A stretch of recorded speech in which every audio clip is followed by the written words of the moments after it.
Hello दोस्तों, कैसे हैं आप लोग। आशा करती हूँ आप लोग बहुत अच्छे होंगे, स्वस्थ होंगे, मस्त होंगे।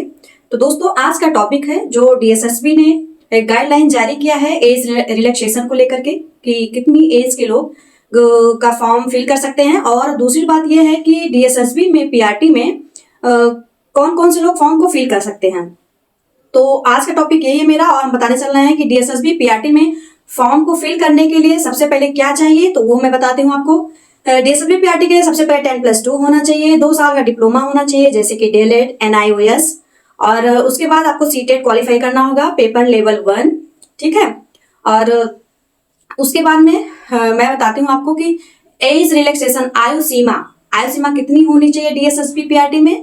तो चाहे मेल हो या फीमेल हो, दोनों की आयु सीमा 30 साल है, जो कि जल्द में अभी डीएसएसबी ने एक नई गाइडलाइन को जारी किया है एज रिलैक्सेशन को लेकर के। वो एससी और एसटी को 5 साल का छूट दिया है। कितने साल का? 5 साल का। 5 साल यानी पहले 30 साल मिलता था ऑलरेडी, चाहे मेल हो या फीमेल हो। अब 5 साल उसमें और ऐड करिए, एससी और एसटी वाले की बात कर रही मैं, तो हो जाएगा 30 साल पहले और 5 साल का बाद का, तो हो गया 35 साल का रिलैक्सेशन मिलेगा डीएसएसबी पीआरटी में। ओबीसी की बात करें तो ओबीसी केवल दिल्ली वाले वो जो ओबीसी हैं उनको 30 साल का पहले प्लस 3 साल का और छूट मिल रहा है, तो उनका 30 और प्लस 3 कितना हो गया? 33 साल हो गया, उनको छूट मिल रही है। और जो दिव्यांग लोग हैं अनरिजर्व और ईडब्ल्यूएस वाले को, उन लोग को 10 साल की मिल रही है, यानी जो लोग दिव्यांग हैं और प्लस वो जनरल के लोग हैं, ईडब्ल्यूएस वाले हैं, उनको 30 साल और प्लस 10 साल की और छूट मिल रही है, तो 30-10 40 साल की उनको छूट मिल रही है।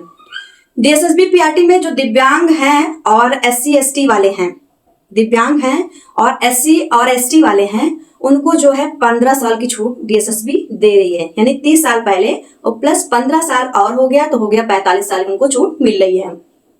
दिव्यांग प्लस ओबीसी, यानी कि वो दिव्यांग हैं, ओबीसी अदर स्टेट वाले भी हैं, तो उनको 30 साल पहले जो सबको समान मिलता था, यानी मेल फीमेल सबको बराबर, प्लस 13 साल की अलग से उनको छूट मिल रही है, तो 30 प्लस 13 हो गया 43 ईयर्स, ठीक, उनको 43 साल की छूट उनको मिल रही है।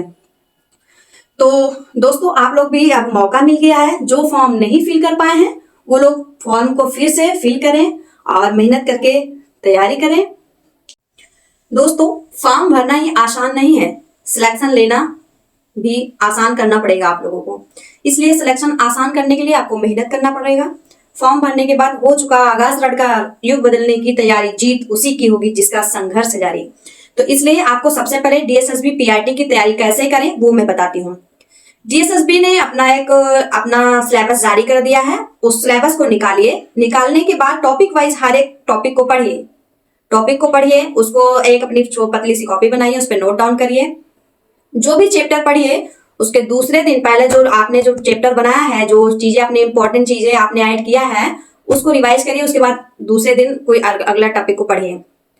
मैं आपको बताती हूँ सिलेबस के अकॉर्डिंग सारा, पहले एक बार सिलेबस को टच करिए। सिलेबस टच करना बहुत जरूरी होता है दोस्तों, तो इसलिए सबसे पहले अपना सिलेबस को टच करिए।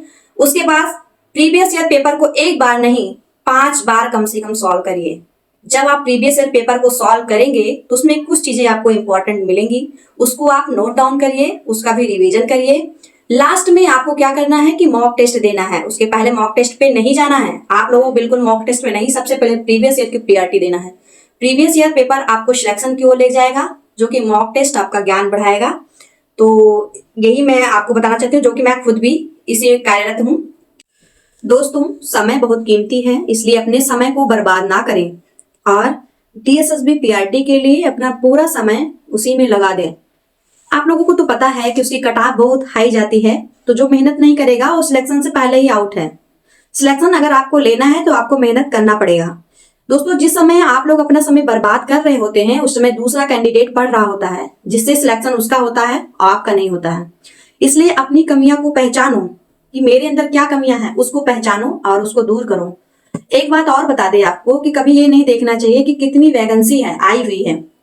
आपको वैकेंसी से नहीं मतलब कितनी वैकेंसी है, आपको सिर्फ एक सीट चाहिए, और एक सीट के लिए आपको हमेशा अपना खुद का टारगेट बनाना होगा। अपना टारगेट बनाइए और उस पर मेहनत करें और पढ़ें। तो दोस्तों बने रहिएगा हमारे इस यूट्यूब चैनल के द्वारा।